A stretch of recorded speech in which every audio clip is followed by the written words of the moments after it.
Hi, welcome back. My name's Darren, aka KelpJungle, and this is our second video.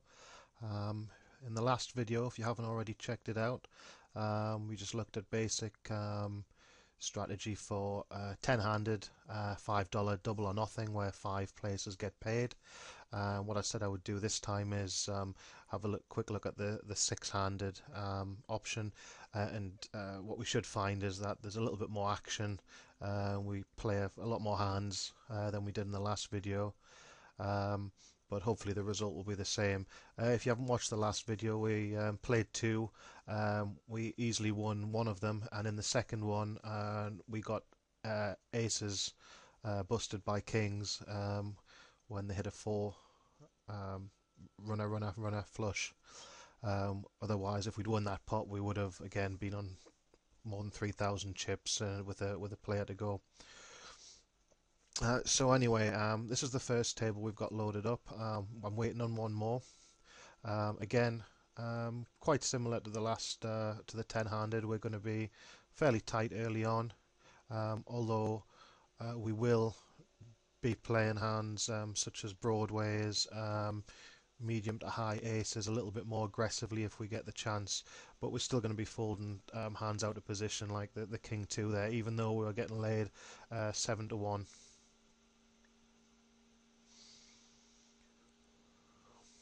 You'll notice I haven't got the poker holder manager or the heads up display, the tracking software.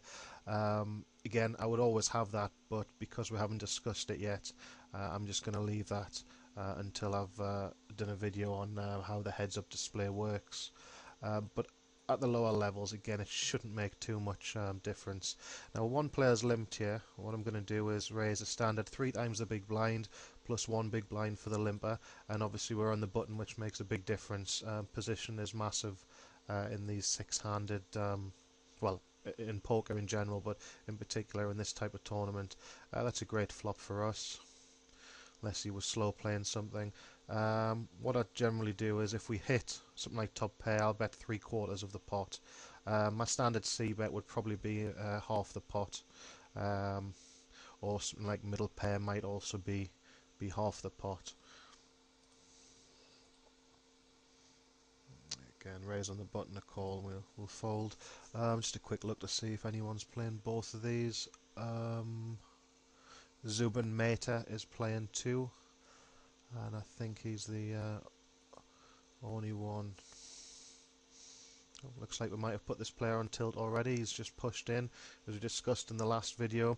What that normally means is that the player is very weak, and he's just pushing something like an ace king, a pair, ace jack, ace queen. But what I have found a lot, that some of the better players, well, I say better, but some of the players who do have an idea what they're doing will do that with aces and kings, hoping that someone will see it for weakness and call off. And as we already know, we would never call off in this stage with anything less than aces or kings. It's just not profitable in the long run. It's all about preserving your stack still.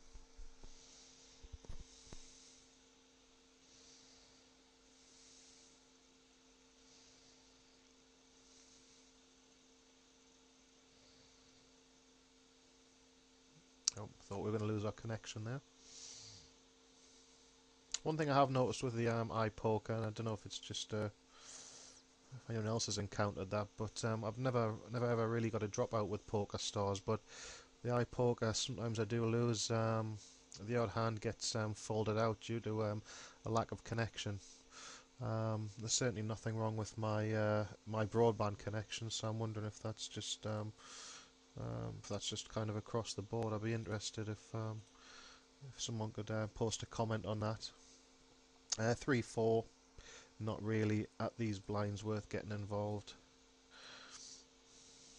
6-2 is a no-brainer.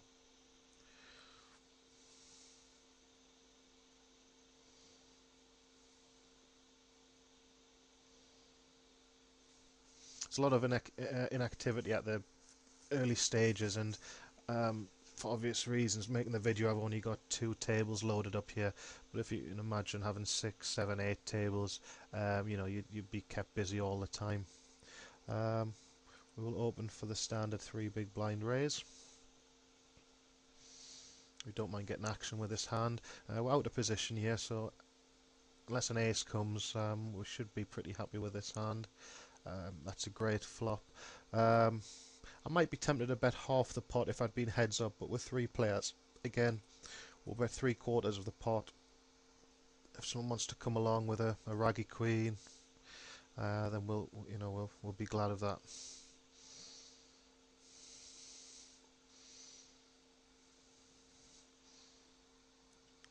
And it's a shame he didn't go in for the 330, because obviously it wouldn't have been an under raise. We could have then come over the top. Now I'm going to bet 3/4 of the pot again, and if he calls, that'll set us up nicely to push all in.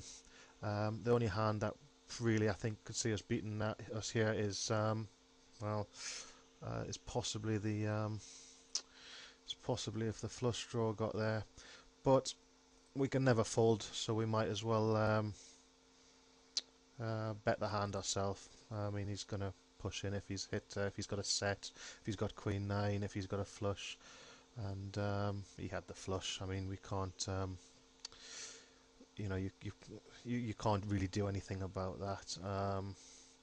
It was relatively dry, and it was also very likely that he had more often than not he'll have a queen there, and whilst the queen might turn into 2 pair, most of the time your kings are going to be good.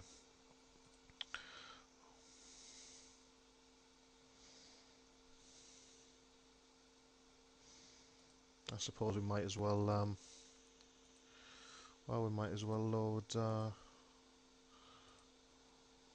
load one more up.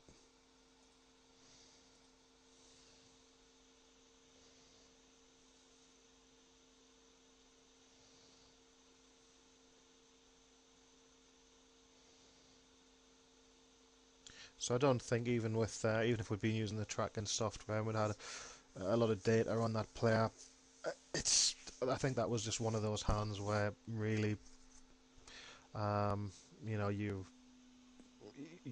not going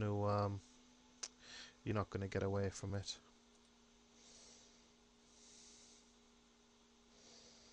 And like I say, if you're willing to call, if you're going to call an all-in or call a bet, I would always be more inclined to bet it myself, because if he did have something like 10s there, oh, it's not great.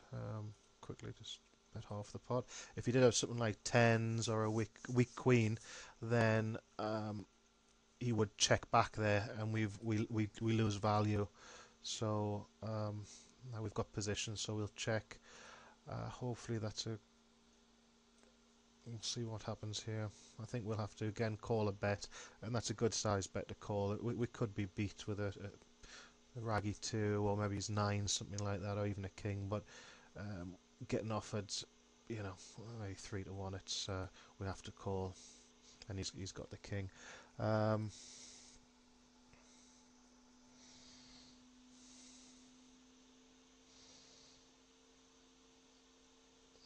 I think really that would have been the most we can call there. I think if to leave yourself a stack of about 1,000 at this stage isn't the end of the world. But anything, if he'd raised any more than that, or if he'd pushed all in, we would I think we would have had to fold there. Again, it may seem tight, but we've got more than 10 big blinds here. We are going to fold.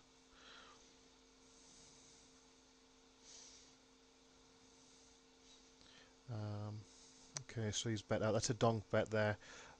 He can't really have a 4. If he has got a 4 or pocket 5s, he's played it very well. I think the best thing here to do is call, and that was a dream card. Now we can even check back here and hope that he bets at it again. I really don't think he's... Well, I thought he didn't have anything, but if he didn't have anything, he should have really bet again. Why don't we go for a 3/4 pot size bet and see if we can get lucky. And he folded. Yeah, may have had just a 5, find out where he was. Sometimes when you've got a hand in these, because players are tighter than normal, you have to judge whether or not it's best to check over to them and let them bet or let them bluff at it.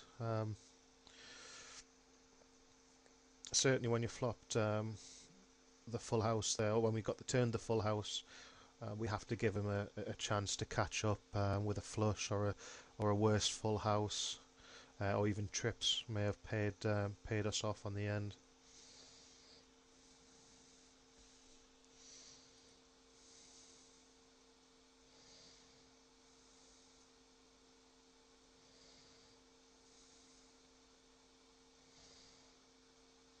So if you have seen the first video that I did, you'll have noticed already that we've played a lot more hands already, and sometimes they do get you into.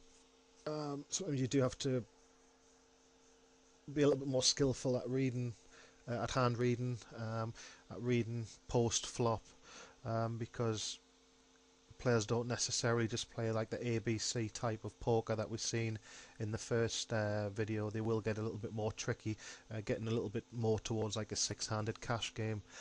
Ace 4 here, I certainly think it's worth a little bet here.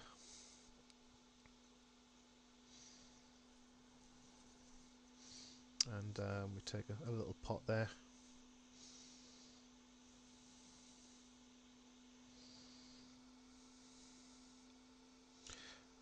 Someone's raised from the small blind.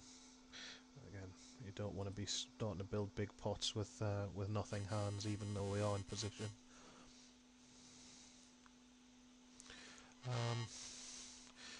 For 30 more, Queen 8. I think it's getting borderline whether we call or not. If we can easily get a Queen there and be good at even an 8, but we'll check forward now and we'll fair this on.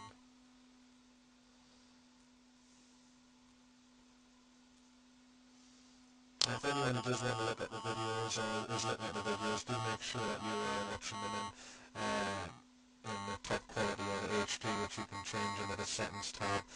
If you watch anything less than I think it's the 720, then you will find that it's very blurry and hard to make out. So if you are watching it now and it is a bit blurry, make sure you just change to the highest quality settings and it will all become clearer.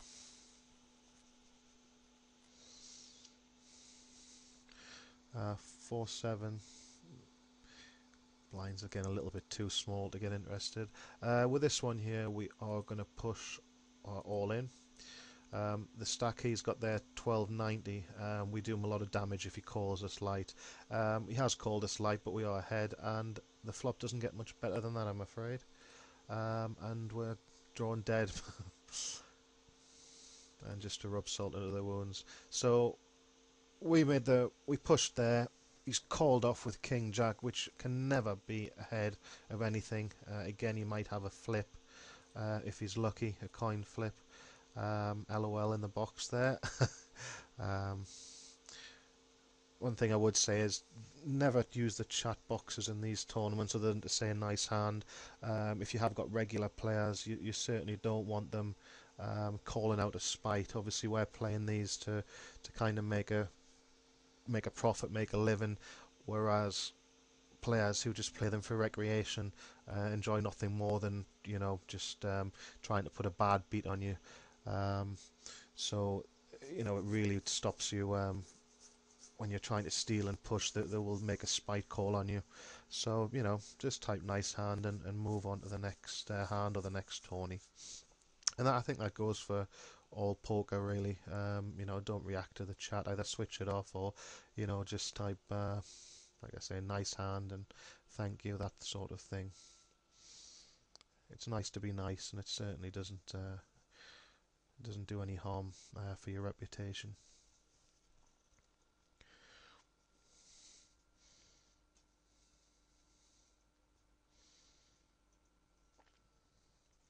I suppose we might as well load one more up while we're that's a shame there's none there aren't any due.